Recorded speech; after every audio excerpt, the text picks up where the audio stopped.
How should we handle emotionally stressful situations like a mean mother-in-law, friends who are negative or fearful, or high-pressure work events? On your motherhood journey, or really in general, you want to do your best to shield yourself from negativity. If possible, avoid these people or situations as politely as you can, and you want to be sure to do it in a way that there aren't going to be any repercussions coming back at you. Avoidance in this case is usually the best for your sanity, especially if you don't really have the skills or the practice of being able to allow things to kind of slide off your back.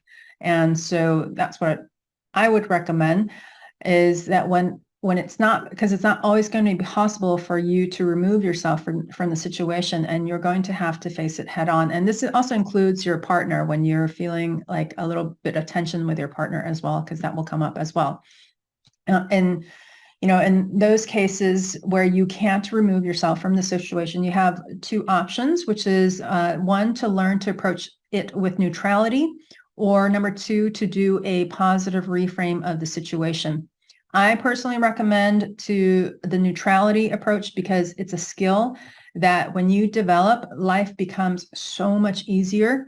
And attaining neutrality is when you feel the emotions as they come up, whether it's anger or frustration, irritation, whatever it is, you just want to be with the emotions.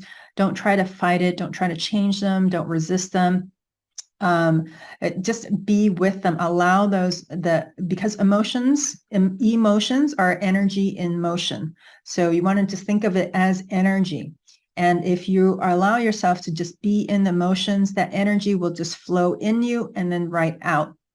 When you are in a situation that is a very positive, situation where it makes you feel happy or joyous, you're just fully present in it. You're not trying to analyze it or doing anything about it. You're in the moment of it. It's the same way with the negative emotions. You want to be in the moment of it. The reason why we don't like to is because it's uncomfortable. Instead of the positive emotions, which are more expansive and makes us feel lighter, the negative emotions are much more contractive. They can make us feel heavy. They're very uncomfortable, and there's a tightness to them. And so that's why we tend to shy away from them. But if you learn to train yourself to just be with those emotions, that's when you can really allow them to come in and leave your body. And so it doesn't get stuck, so that you constantly kind of create a story around it. The neutrality is, I see it as a force field that's around you. And no matter what people say or do, it just slides off. And it's like ice cream on a hot day. It just slides right off you. It doesn't bother you. You just brush yourself off and you move on.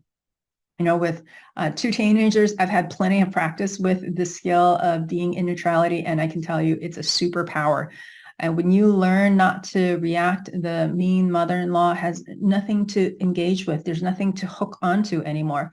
She's looking for a reaction, basically wanting attention or wanting to feel validated. She's acting like a child and not handling it in a mature way, and which is unfortunate. Why are kids mean? They're mean because they want attention. It's the same thing. It's just that a lot of adults haven't really learned how to communicate more effectively, and it comes out in very barbed words, and so creates an environment that's very uncomfortable for those around them. And so, in the case with family, it is very difficult to remove yourself from it. And it's just really about learning to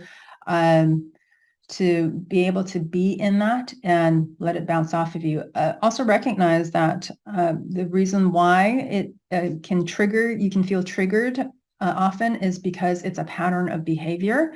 And so you've kind of been, what's the word? You've been, oh shoot.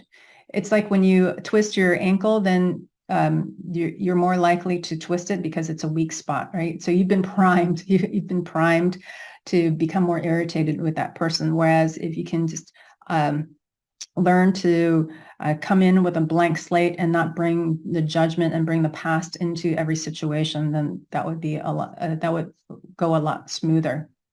So friends who are negative or fearful, I would just avoid. You're not obligated to show up for friends as you are for family, like, your mother-in-law.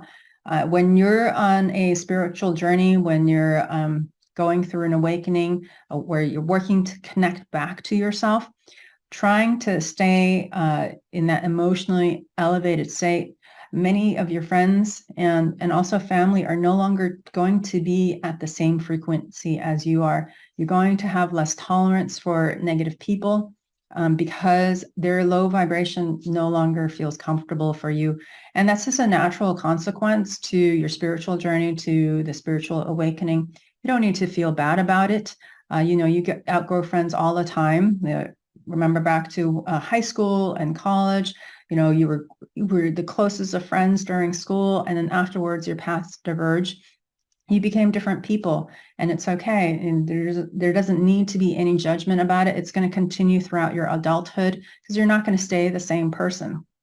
Right. And so you're, back to the age-old metaphor, you put on your oxygen mask first, and then you look around to see who else you can lift up or help.